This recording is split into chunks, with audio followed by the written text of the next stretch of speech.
I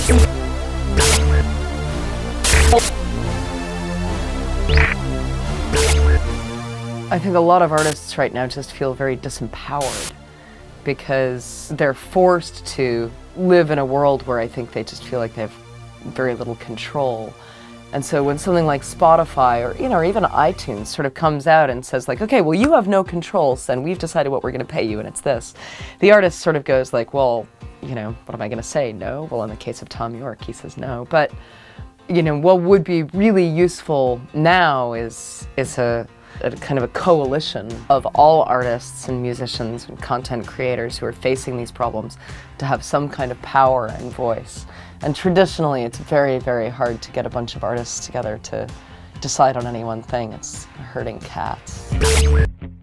I think the music industry is headed kind of simultaneously forward and backwards in a sort of a beautiful way. Recorded music with a heavy price tag on it, records as we know them, and then CDs as we know them, that's almost all but vanished. I mean, I think in 10 or 20 years it's going to be almost just ridiculous unless you're a sort of a sentimental vinyl collector, because everything's gone digital. Which I think means that we're going back towards the era of pre-recorded music, which was a lot more about live performance, music sort of feeling localized, and that could mean localized on the internet with a community on the internet that's small but supportive of a certain artist or a certain genre. Every generation that I'm aware of feels affected by and really connected to music. None of us want to see that infrastructure collapse. We still want music in our environment and we still want to stay connected with and supportive of musicians.